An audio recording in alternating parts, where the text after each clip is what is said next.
Hi hi ಎಲ್ಲ ನನ್ನ ಫಾಲೋವರ್ಸಿಗೆ ನನ್ನ ಕಡೆಯಿಂದ ಬಿಗ್ ಹಾಯ್. ಪ್ಲೀಸ್ ನನ್ನ ಚಾನಲ್ ಸಬ್ಸ್ಕ್ರೈಬ್ ಮಾಡ್ಕೊಳ್ಳಿ ಪ್ಲೀಸ್.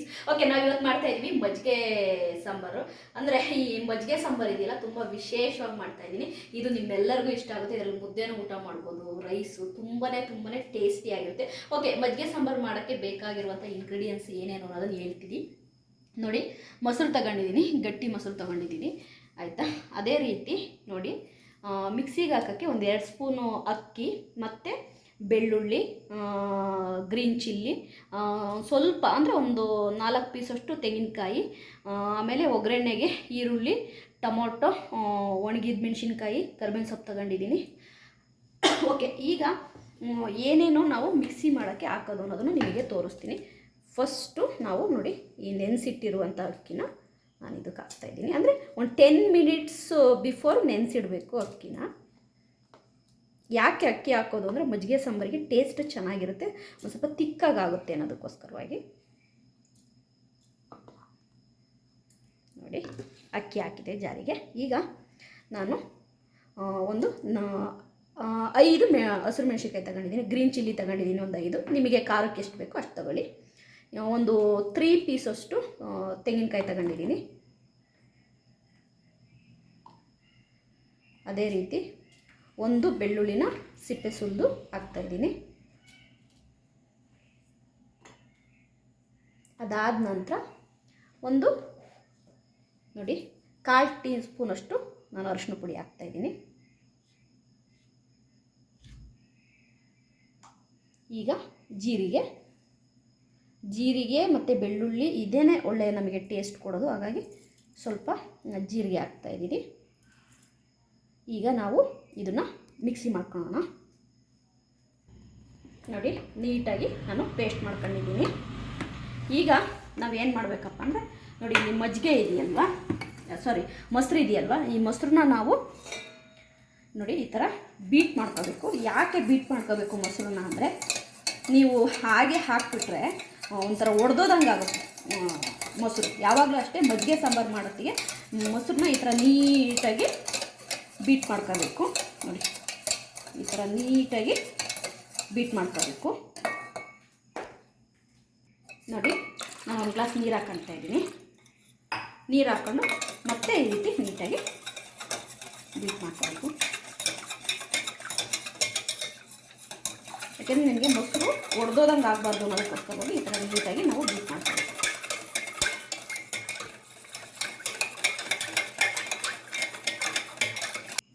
ನೋಡಿ, ನೀಟಾಗಿ ನಾನು ಬೀಟ್ ಮಾಡ್ಕೊಂಡಿದ್ದೀನಿ.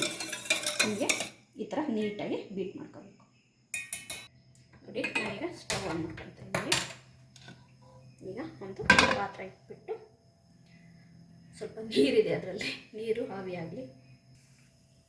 ಈಗ ನೋಡಿ, ನಾನು ಎಣ್ಣೆ ಹಾಕ್ತಾಯಿದ್ದೀನಿ.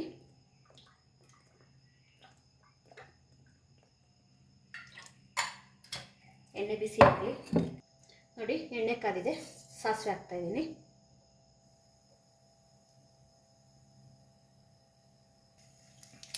ನೋಡಿ, ಇವಾಗ ನಾನು ಒಣಗಿದ ಮೆಣಸಿನ್ಕಾಯಿ ಹಾಕ್ತಾಯಿದ್ದೀನಿ. ಈ ಕಡೆ ಆನಿಯನ್ ಹಾಕ್ತಾಯಿದ್ದೀನಿ.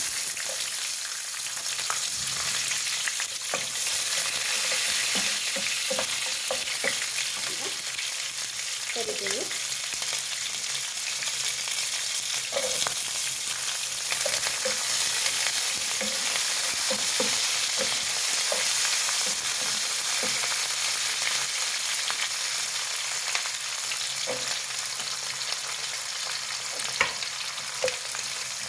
ಆನಿಯನ್ ಸ್ವಲ್ಪ ಫ್ರೈ ಆಗಲಿ. ನೋಡಿ, ಆನಿಯನ್ ಫ್ರೈ ಆಯಿತು. ನಾನೀಗ ಟೊಮೊಟೊ ಹಾಕ್ತಾಯಿದ್ದೀನಿ.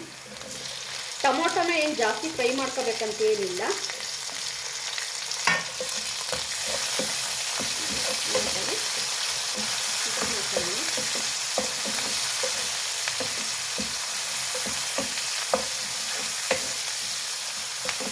ಟೊಮೊಟೊ ಫ್ರೈ ಆಗಬೇಕಂತ ಏನಿಲ್ಲ, ಹಸಿ ವಾಸನೆ ಹೋದರೆ ಸಾಕು. ನೋಡಿ, ಟೊಮೊಟೊ ಹಸಿ ವಾಸನೆ ಹೋಯ್ತು. ನಾನೀಗ ನೋಡಿ, ಇಲ್ಲಿ ಪೇಸ್ಟ್ ಮಾಡಿ ಇಟ್ಕೊಂಡಿರೋ ಏನು ಪೇಸ್ಟ್ ಇದೆ ನಾನೀಗ ಇದಕ್ಕೆ ಹಾಕ್ತಾಯಿದ್ದೀನಿ.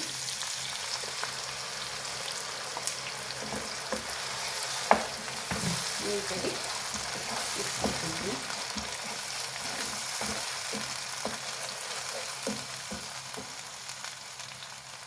ಈಗ ಸ್ವಲ್ಪ ನೀರು ಹಾಕ್ಕೊಬೇಕು.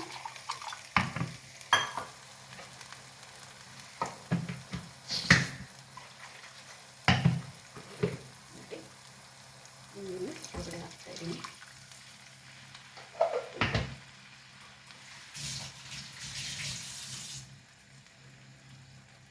ನೀಟಾಗಿ ಮಿಕ್ಸ್ ಮಾಡ್ಕೊಳ್ತೀನಿ. ತುಂಬ ಟೇಸ್ಟಿಯಾಗಿರುತ್ತೆ. ನೀವು ಬೇಕಾದರೆ ಮನೇಲಿ ಮಾಡಿ ನೋಡಿ, ತುಂಬಾ ಟೇಸ್ಟಿಯಾಗಿರುತ್ತೆ. ಈಗ ನಾನು ರುಚಿಗೆ ತಕ್ಕಷ್ಟು ಸಾಲ್ಟ್ ಹಾಕ್ತಾಯಿದ್ದೀನಿ.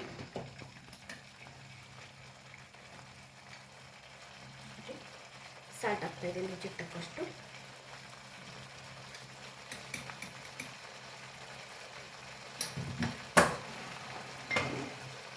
ಈಗ ನೀಟಾಗಿ ಮಿಕ್ಸ್ ಮಾಡ್ತಾಯಿದ್ದೀನಿ.